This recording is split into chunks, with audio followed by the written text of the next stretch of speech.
ఏపీతో పాటు దేశవ్యాప్తంగా ఇప్పుడు ఒక క్రికెటర్ పైనే చర్చ జరుగుతోంది. అతడే హనుమ విహారీ. ఏపీ క్రికెట్ కు రాజకీయ చీడ పట్టిందని ఏకంగా సోషల్ మీడియా వేదికగా ఆరోపించాడు. అంతేకాదు, ఇక ఆంధ్రప్రదేశ్ తరపున క్రికెట్ ఆడనని తెగేసి చెప్పేశాడు. దీనికి కారణం టీంలోని ఓ 17వ ప్లేయర్. అతనితో జరిగిన గొడవతోనే హనుమ విహారీ కెప్టెన్సీని కోల్పోయాడు.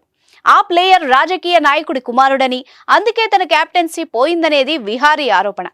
మీరు కొత్తగా బిజినెస్ స్టార్ట్ చేయాలనుకుంటున్నారా? మార్చ్ 16-17 హైటెక్స్ లో ఫ్రాన్సెస్ ఇండియా బిగ్గెస్ట్ ఫ్రో ఎక్స్పో. అవమానం జరిగిన చోట ఆడలేనని ఆంధ్ర టీం కు గుడ్ బై చెప్పేశాడు.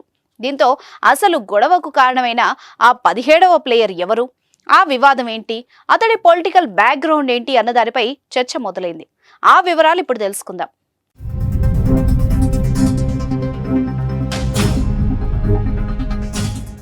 ఆంధ్ర టీం కెప్టెన్ గా వ్యవహరిస్తున్న హనుమ విహారీ గొడవ పడిన ప్లేయర్ తిరుపతికి చెందిన పృథ్వీరాజ్. ఇతడు జట్టులో 17వ సభ్యుడిగా ఉన్నాడు. గత నెల 5 నుంచి 8 వరకు విశాఖలో బెంగాల్తో జరిగిన రంజీ మ్యాచ్ సందర్భంగా టీ విరామ సమయంలో ఆ match captain Vihari dressing room లో తోటి ఆటగాళ్లతో చర్చిస్తున్నాడు. నిబంధనల ప్రకారం జట్టులోని 15 మంది ఆటగాళ్లకు మాత్రమే డ్రెస్సింగ్ రూమ్ లోకి ప్రవేశం ఉంటుంది. కానీ అక్కడ 17వ ప్లేయర్ పృథ్వీరాజ్ కనిపించడంతో మేనేజర్ను విహారీ ప్రశ్నించాడని తెలుస్తోంది. ఈ విషయంలోనే పృథ్వీ, విహారీ మధ్య వివాదం జరిగినట్టు సమాచారం.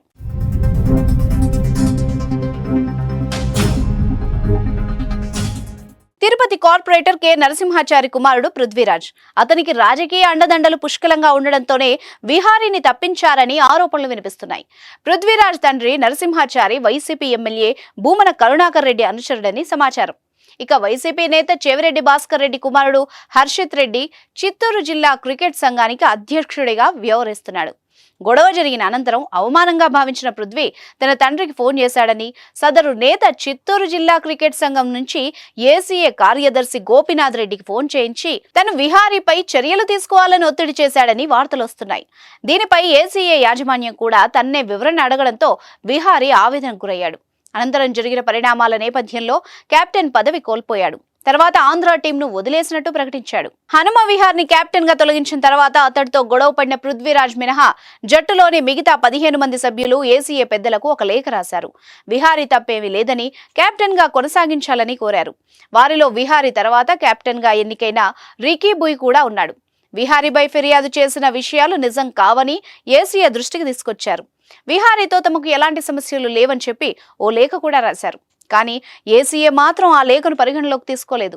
మరోవైపు హనుమ విహారీ వ్యవహారం పొలిటికల్ ఫైట్ కు తెరతీసింది. వైసీపీ కారణంగానే విహారీ లాంటి అంతర్జాతీయ ఆటగాడు రాష్ట్రాన్ని వదిలి వెళ్లిపోతున్నాడని టీడీపీ ఆరోపిస్తోంది. ముందు విహారీ వివాదం ఎలాంటి మలుపులు తిరుగుతుందో చూడాలి.